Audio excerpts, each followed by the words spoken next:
So question and answer series के season number 4 में episode number 3 और हमारे साथ में है वैष्णवी कक्षा 10 से। वैष्णवी सबसे पहले अपना इंट्रोडक्शन देगी, उसके बाद में इससे कुछ क्वेश्चंस जो जनरल क्वेश्चंस पूछे गए हैं पिछले 2 एपिसोड्स में अर्जुन और वंशिका से, वो क्वेश्चंस होंगे। इसका एक्सपीरियंस कैसा रहा 9th क्लास का, उसके बाद में 10th में किस तरीके की पढ़ाई चल रही है, वो सब कुछ। So we start with the introduction and चलो करो शुरू। Hello everyone, I am Vaishnavi and you are watching Genetic Public School. I am a student of class 10th and I study in Genetic Public School, Salawa, Meerut. I live at Salawa, which falls in district Meerut. There are 8 members in my family, included me. I believe my strength is my attitude and I like to take up challenges. I like to accept both success and failure in a balanced way to move forward. That's all about me. Thank you for providing me with such an excellent opportunity to introduce myself. कैसा लग रहा है episode number 3 में आके? अच्छा लग रहा है। अच्छा लग रहा है। सुबह से तो कोई आइडिया किसी को था नहीं, एकदम से प्लानिंग हुई है और जब प्लानिंग हुई है तो करना तो है ही। कैसा लगा जब पहली बार ये पूछा गया कि 5 बच्चे आ जाओ? सच बताना, बिल्कुल ट्रूथ, बिल्कुल। पहले आइडिया नहीं था तो एकदम अचानक से बुला लिया, थोड़ा nervousness feel. Being a senior कैसी नर्वसनेस है? अब तो बढ़िया क्लास है, 10th में हो, बोर्ड में हो, तो नंबर जो पहले मेरा 8th क्लास में हुआ था, बीच में काफ़ी गैप हो गया। बीच में काफ़ी गैप हो गया, इस चीज़ की गलती हम मान रहे हैं कि बीच में काफ़ी गैप रहा है, बट ट्राई करेंगे कि ये कंटिन्यू रहे। चलो पढ़ाई के बारे में बताओ, कैसी चल रही है? कितना लेवल है अब पढ़ाई का, ये बताओ। बहुत बोलते ना, पढ़ाई बहुत ठीक चल रही है। सब्जेक्ट्स के बारे में बताओ, क्या अच्छा लगता है, कौन सा बेटर है, कौन सा डिफिकल्ट है, कौन सा इजी है? स्कूल में पढ़ाया जाता है तो मुझे मैथ्स और साइंस बहुत अच्छा, मैथ्स और साइंस और हिंदी। हाँ। हिंदी के बारे में कुछ बताओ, क्या पढ़ा है रिसेंटली? मुझे चैप्टर, कुछ भी जो भी पढ़ा हो इंटरेस्टिंग सा, जो बताने लायक हो। चैप्टर हिंदी में मनुष्यता बहुत अच्छा है। मनुष्यता क्या है उसमें? उसमें एक अच्छे व्यक्ति के बारे में बताया गया कि एक मनुष्य को कैसा होना चाहिए। अच्छा। इंग्लिश के बारे में क्या विचार है? इंग्लिश ठीक चल रहा है, तो बीच में गैप हो गया था, फिर एकदम स्टार्ट हुआ है। बीच में गैप मतलब वो एग्जामिनेशंस वगैरह का? एग्जामिनेशंस और फिर अब मैं टीचर चेंज। अच्छा, तो चलो वो तो आ जाएगा ट्रैक में। ग्रामर की क्या स्थिति है वैष्णव? ग्रामर ठीक है, बढ़िया है ग्रामर। जो 3 टॉपिक बताए गए हैं, हमें जो बोर्ड एग्जामिनेशन के लेवल पे जो ग्रामर करनी है, उसके लिए 3 टॉपिक बेसिक लेवल पे आने चाहिए। Tenses, active and passive and direct and indirect. तीनों क्लियर है या कुछ उसमें? मतलब 1-2 बार प्रैक्टिस होगी, बिल्कुल क्लियर हो जाएंगे। हाँ। वैसे कोई प्रॉब्लम नहीं। टेस्ट के बारे में बात करते हैं। मैथमेटिक्स के टेस्ट में 10, और इसके बारे में हम डिटेल में बात करेंगे। पहले टेस्ट के बाद में, दूसरे टेस्ट के बाद में, तीसरे टेस्ट के बाद में मैंने भी सोचा था कि इम्प्रूवमेंट होगा, बट ऐसा हुआ नहीं। उसके रीजंस क्या है, कहाँ पे कमियां रही हैं, कहाँ पे वो चीज़ें उस लेवल पे पहुंच नहीं रही, ये बताओ। हमारी वजह से, मतलब किस तरीके से, वही तो मैं जानना चाह रहा हूँ। अच्छे से प्रैक्टिस की इस वजह से। एंड 10 टेस्ट जो एक नंबर है ना, वो बड़ा डील है, बहुत बढ़िया। मतलब 10 टेस्ट काफ़ी बैठते हैं। हाँ। क्या करना चाहिए तुम्हें, जो कुछ चीज़ें हों, क्योंकि हाँ बता। मैं ज़्यादा इम्प्रूवमेंट लानी चाहिए अपने जो स्कूल में कराया जाता है, उसे कई बार घर पे करके देखना, और स्कूल में डाउट्स पूछना, जो भी पूछते नहीं है, बहुत सारे नहीं पूछते हैं, तो उसकी वजह से होता नहीं। दुख होता है कभी कभी वैष्णवी के, बोर्ड एग्जामिनेशंस तो समीप हैं ही। हाँ। और अभी हम मतलब अभी बेसिक ही टेस्ट हुए हैं, कोई ज़्यादा हाई लेवल के टेस्ट हमने लिए नहीं। पिछले बैच के बहुत बड़े बड़े टेस्ट हुए थे, बहुत ही बड़े बड़े। एपी के जब आप सवाल देखोगे, आपके भी होंगे, और काफ़ी कुछ था उनमें। अभी तो हम वहाँ पे पहुँचे नहीं होंगे, क्योंकि अभी तो बेस पे अटके पड़े हैं। इंडिविजुअली तुम क्या सोचते हो कि तुम्हें कैसे करना है, ये बताओ। हम मतलब सोचते तो हैं मतलब कि बहुत अच्छा करेंगे, लेकिन वो भी स्कूल तक ही रह जाता है, घर पे जाके प्रैक्टिस नहीं होती है। कभी कभी ऐसा होता है कि रीज़न रहता है कि काम था, और कभी कभी खुद ही नहीं करते हैं, तो इसकी वजह से होते हैं टेस्ट में नंबर कम आते हैं। ओवरऑल परफॉर्मेंस पे तो फर्क डालेगा ही है, क्योंकि आप कब तक ये वाली चीजें कंटिन्यू कर पाओगे कि काम था या नहीं हुई है प्रैक्टिस। एक लेवल पे आके तो तुम्हें भी लगेगा ही ना कि मतलब या तो अब लेट हो गया, करना चाहिए था पहले, या फिर वो करना पड़ेगा ही, समय रहते करना पड़ेगा। हमारी तरफ से क्या कमी लग रही है एज ए मैथमेटिक्स टीचर, कि यहाँ पे कुछ कमियां हैं, उन्हें अगर हम सुधार करें तो कुछ सुधर जाए। स्कूल यहाँ पे कुछ कमी नहीं है, वो हम करेंगे नहीं तो हम पे आएगा कैसे। मैंने एक आईना दिखाने की कोशिश की आप सभी को।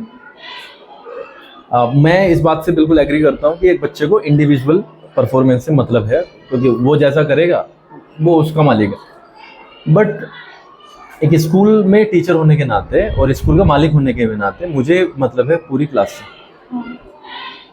तो जब 10 टेस्ट का हम पूरा रिकॉर्ड देखते हैं, और वो बताया भी गया, और वो शायद प्रेयर असेंबली में भी बताया गया, और चिल्ला चिल्ला के बताया गया, कितना डेवस्टेटिंग वो रिजल्ट है, कितना खराब रिजल्ट है वो।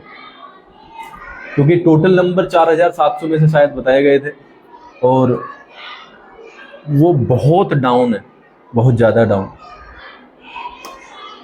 जब majority of the students do not do good ना, तो सीधा फिंगर जो रेज होती है ना, वो होती है टीचर्स पे। कहीं ना कहीं टीचर की कारण लगता है तुम्हें कि जब तक मतलब मैं अभी तो मैथ की ही बात कर रहा हूँ, अभी मैं दूसरे सब्जेक्ट पे शिफ्ट हो जाऊंगा, बट क्या तुम्हें लगता है मैथ में किसी भी लेवल पे हम लापरवाही करते हैं या करने की कोशिश की जा रही है? नहीं।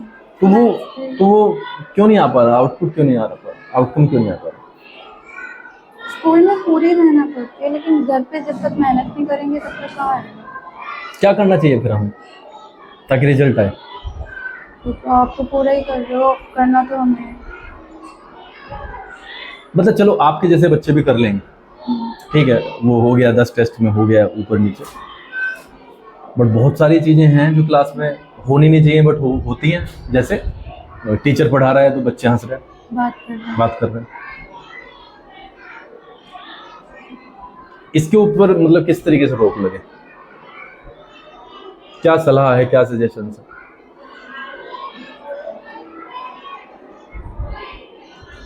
फिर तो बातों से ही काम हो गई। जब टीचर के इतना कहने के बाद भी बातें हो रही हैं तो स्ट्रिक्ट होना। एक ऑप्शन तो ये है ना, मतलब स्ट्रिक्ट, या तो स्ट्रिक्ट हो जाए या घर पे भेज दे, अपना बोर्ड के पेपर देने चला जाएगा बच्चा। एक बच्चा अगर 25 बच्चे की क्लास को डिस्टर्ब कर रहा है, सो आई डोंट थिंक कि वो डिजर्व करता है वहाँ पे बैठना, या कुछ गलत है इसमें? नहीं। एक माहौल होता है क्लास में पढ़ने का, पढ़ाने का, और उसमें अगर कोई डिस्टर्बेंस करता है तो फिर प्रॉब्लम ही प्रॉब्लम। चलो अपने हॉबीज़ के बारे में बताओ डिटेल में, क्या हॉबीज़ हैं, क्या क्या अच्छा लगता है, क्या क्या बुरा लगता है, बताओ। मुझे ड्राइंग पसंद है। क्या पसंद है? ड्राइंग पसंद है। ड्राइंग में मतलब कैसे? अब तक तो कुछ दिखाया नहीं, अच्छा दिखाया है पर नहीं, मतलब वैसे नहीं, लेकिन जब कुछ मन करता अब तो वैसे 8th के बाद इतना कुछ किया नहीं है। अच्छा, क्योंकि अब ड्राइंग है ही नहीं, और डांसिंग सिंगिंग पसंद है। अच्छा, डांसिंग सिंगिंग पसंद है। डांसिंग का तो प्रोग्राम तुमने किया ही है, अभी गया वो कहीं नहीं है, अभी फ़ोन में ही है, देखना है। मतलब मैंने वास्तव में जानबूझ के नहीं वो अभी अपलोड किया, कुछ तो एडिटिंग उसमें करनी पड़ेगी कुछ। मैं भी थोड़ा सा पीछे हट गया, मैंने भी नहीं देखा वो अब तक, बट मैं सोच रहा हूँ कि जब तुमने मेहनत की है तो उसको मैं तुम्हें एक बार दिखा के, और अगर वो जाने लायक है यूट्यूब पे तो डाल देंगे, नहीं तो कोई बात नहीं। वो पहली बार था, मैंने वैसे कभी डांसिंग स्कूल में कभी भाग नहीं लिया था किसी भी चीज़ में। वो पहली बार किया था, तो लगता है ना कि कुछ भी चीज़ पहली बार करते तो पूरी घबराहट रहती है कि गलत हो गया तो कैसे होगा, भूल जाते हैं बीच में। तो बट ओवरऑल जब जैसे 1-2 बार मैं गया था बीच में तो ठीक ही था, इतना बुरा तो नहीं हुआ था। नहीं मतलब बीच में जैसे भूल जाते हैं कि इसका क्या करना प्रैक्टिस है। की भी तो, टाइम की भी तो कमी रही है ना, हाँ। क्योंकि हम उस लेवल पे प्रैक्टिस भी नहीं कर पाते हैं। जहाँ तक 15 अगस्त का सवाल है, 26 जनवरी पे तो फिर भी टाइम होता है, क्योंकि क्योंकि वो विंटर वेकेशन वाला टाइम वेकेशन होता है। में हो जाती है प्रैक्टिस, 15 अगस्त वाला मामला उस लेवल पे होता नहीं है। उसमें पढ़ाई चलती रहती है, ऊपर से एग्जाम। कुछ हम बचते भी हैं वैसे भी, क्योंकि बच्चों का टाइम काफ़ी वेस्ट हो जाता है अगर 15 दिन का समय लगता ही है हाँ। किसी प्रोग्राम को कराने में। कल एक टेस्ट है फिर दोबारा, टॉपिक्स दोनों आपको बता दिए गए, बल्कि आप ही के टॉपिक है।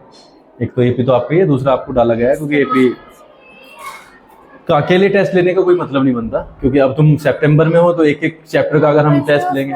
उसमें इतना कुछ है नहीं जो वो अकेला। हाँ मतलब अब हो भी तो भी मतलब अगर हम एक ही का ही टेस्ट ले रहे हैं तो तुक नहीं बनता है ना, क्योंकि अभी टाइम है नहीं। अब तो 4-4 5-5 मतलब टॉपिक्स का एक साथ टेस्ट हो, तब जाके कुछ बात बनेगी। नहीं तो एग्जाम में जब जाएंगे तो फिर यही होगा कि जल्दी नहीं हो पाता है।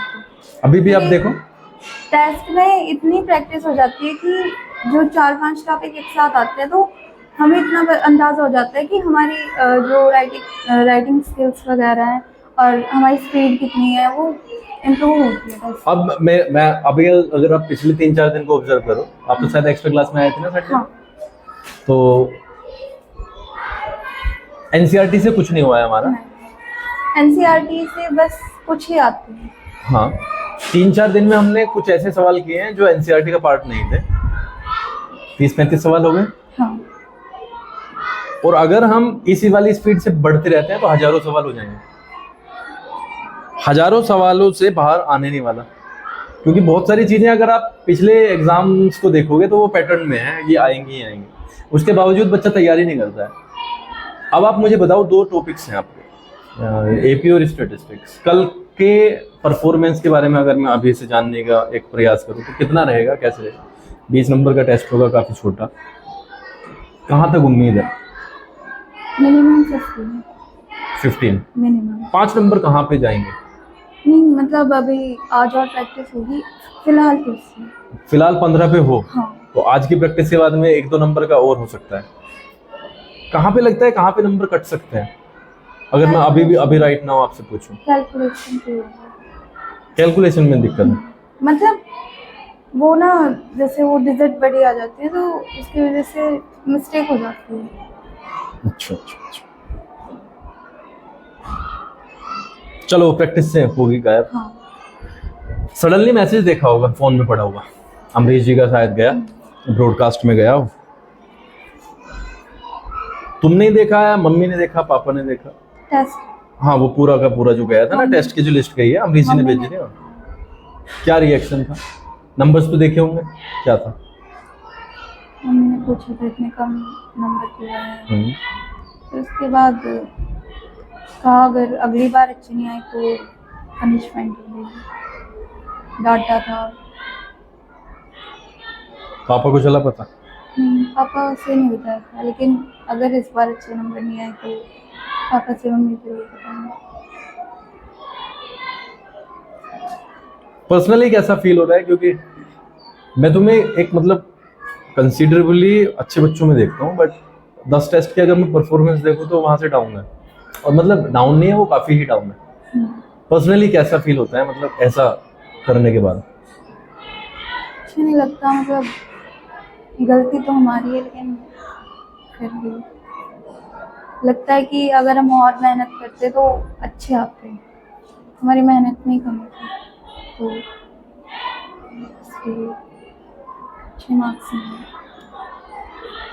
अब की बार प्लानिंग यही है वैष्णवी के 5 टेस्ट के एक साथ ना भेज के, वो तो भेजने ही हमें, बट जैसे ही एक टेस्ट होगा तो डायरेक्ट हम भेज ही देंगे। हाँ। उसमें कम से कम पेरेंट्स को ये पता होगा कि मेरा बच्चा क्या कर रहा है। कितने घंटे की पढ़ाई होती है अब घर पे? घर पे 3-3.5 5 सब्जेक्ट कवर करते हो या कुछ चुनिंदा सब्जेक्ट हैं, कभी कुछ कर लिया, कभी कुछ कर लिया, कभी कुछ कर लिया? ज़्यादातर मैथ्स होता है, साइंस होता है। मतलब वैष्णवी मेरे पूछने का सिर्फ इतना सा पर्पज है कि हमें ना किसी भी लेवल पे किसी भी सब्जेक्ट को ना पोज नहीं देना है, मतलब कि एक को मतलब होल्ड पे डाल दिया तो बस 1 या 2 सब्जेक्ट को हम किए जा रहे हैं। उससे क्या होगा एक सब्जेक्ट तो आपको काफी मजबूत हो ही जाएगा जो आप कर ही रहे हो, बट दूसरा जो सब्जेक्ट जो आपको आपने होल्ड कर दिया, नंबर वहां पे कटने की पूरे के पूरे चांसेस हो जाएंगे। तो एक में आपने बढ़ाया, दूसरे में आपने घटा दिए, तो वो एवरेज तो वहीं पे आ गया। 5 के 5 सब्जेक्ट को करने का किस तरीके से प्रोग्राम आप बनाओगे, ये मेरा क्वेश्चन है। बनाना तो पड़ेगा ही।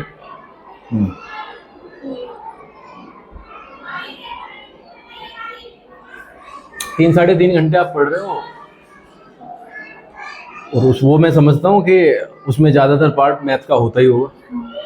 हिंदी और एसएसटी को किस तरीके से अप्रोच करते हो घर पे बैठ के? एसएसटी इतना करती हूँ, कारण? समझ नहीं आती। एक तो मतलब जब खुद पढ़ने बैठ, ग्रामर में दिक्कत है या ट्रांसलेशन में दिक्कत है, किस चीज़ में दिक्कत है? उसमें नहीं है, लेकिन ऐसा पढ़ने के बाद फिर भूल जाती हूँ।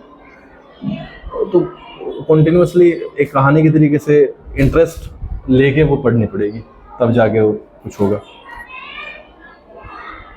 कब का विचार है कि कब एसएसटी के लिए कब मतलब डिसीजन लोगे कि अब ये पढ़नी है? अब एग्जाम का भी दूर है। हाँ, ज़्यादा दूर तो है ही नहीं है, तो नवंबर तक मान के चलो। फिर मैंने जैसे भी कल ही बताया 2-3 महीने का समय, तो वो विंटर वेकेशन वाला ही समय है, और उसमें पता नहीं चलेगा कि क्या हो गया। फिर से दिन भी छोटे होते हैं। हाँ, दिन भी छोटे होंगे, ऑब्वियस बात है। और उस लेवल पे हम पढ़ भी नहीं पाते ना, पढ़ा पाते। जब वो एक्सट्रीम सर्दी होती है तो फिर उसमें स्कूल खोलना ही भारी रहता है। 15-20-25 दिन के लिए घर पे बैठ जाओगे, खैर हम तो खोलते हैं, कोशिश करते हैं। 26 जनवरी की तैयारी। कैसा लग रहा है अब 3rd एपिसोड में आके? अब जब पहली बार आप बैठे पहले मिनट में, और अब जब 16-17 मिनट हो गए हैं, तो क्या डिफरेंसेस हैं दोनों में? पहले मतलब घबराहट हो रही थी, लेकिन अब नहीं। अब ठीक लग रहा है, बढ़िया लग रहा है। हाँ। कल के टेस्ट में हम ये होप कर रहे हैं कि अच्छे नंबर आएंगे। दूसरा चीज, एक और चीज जो कि मुझे यहाँ पे बतानी थी, कोई भी चीज करो तो सपोज करो एग्जाम में बैठे हो, तो बस फोकस अपने टेस्ट पे रहे। दूसरे के चक्कर में पढ़ोगे तो अपना भी टाइम वेस्ट होगा, और उसका तो मतलब नाश होना ही है। क्योंकि अगर हम किसी को इन टेस्ट में बता रहे हैं तो ये सीधा सा मतलब है कि उसे वीक करने की कोशिश है। वो खुद मेहनत करेगा नहीं, बस ये सोच के आएगा कि वो बता देगा। ना पूछना है ना बताना है। किसी में कंफ्यूजन है तो सीधा मेरे पास ही आना है कि सर इस वाली चीज़ में कंफ्यूजन है। कई बार कोशिश की गई है वैष्णवी इस सीरीज को स्टार्ट करने के बीच में, बट वो हो नहीं पाया। बट अब की बार हम कोशिश करेंगे कि ज़्यादा से ज़्यादा हो, और उसमें तुम्हारे जैसे बच्चों का नंबर ज़्यादा से ज़्यादा आता रहेगा। क्योंकि कई बार ऐसा होता है कि जिस बच्चे को बताया जाएगा वो तैयार नहीं होता। लेकिन जाना तो है यूट्यूब पे या फेसबुक पे, तो उस लेवल पे आप मेंटली प्रिपेयर्ड रहना कि कभी भी किसी भी चीज़ का नंबर आ सकता है। ठीक है, कुछ और चीज़ कहनी है, कुछ ऐसी सलाह देनी है क्लास में कि ये वाली चीज़ अगर हम कर लें तो अच्छा हो जाएगा रिजल्ट? अगर क्लास में अच्छे से डिसिप्लिन रहे, अपने डाउट्स पूछें और टीचर्स की बात माने, घर पे जाके पढ़ें, प्रैक्टिस करें ज़्यादा से ज़्यादा, तो चलो लास्ट करते हैं इसका। an का फॉर्मूला बता दें। a + n-1 × d। इसमें जो वेरिएबल्स यूज हुए हैं सारे, उनके क्या क्या मतलब है? an है last term, a first term, n number of term और d कॉमन डिफरेंस। Sn का क्या है? Sn n/2 × 2a + n-1 × d। और S क्या है यहाँ पे? Sn जितने हमारी AP में टर्म्स है उनका सम है। अच्छा, AP का क्या सीन है? कैसे क्या पता चलता है, कैसे पता चलता है कि ये AP में नंबर है? AP मतलब अगर कोई टर्म्स है, नंबर ही है, वो यूनिफॉर्म गैप से होने चाहिए। जैसे टेबल ही ले लो, तो वो किसी का भी टेबल 2 का है तो फिर 2 के गैप से आगे चल जाए, तो ऐसे ही वो सेम गैप से आगे बढ़े। कैसे पता चलता है, वेरीफाई कैसे करते हैं? पहले जिसका A1 और A2 है, A2 में से A1 माइनस करेंगे, जो डिजिट आएगी फिर उसको A3 में से A2 माइनस करेंगे, दोनों सेम है तो वो AP है, और नहीं है तो वो नहीं है। अच्छा अच्छा अच्छा। मतलब ये तो लगभग क्लियर सा है। हाँ। चलो जी ठीक है, ये था एपिसोड नंबर 3। वैष्णवी हमारे साथ थी और ऐसे ही जुड़ते रहेंगे हम आपसे। सीजन 4 के एपिसोड नंबर 3 का हम यहाँ पे मतलब इसको समाप्त करते हैं। बहुत बहुत आभार, आप सभी से रिक्वेस्ट है कि आप इसे शेयर जरूर करें और एपिसोड नंबर 4 में जल्दी हमारी मुलाकात होगी।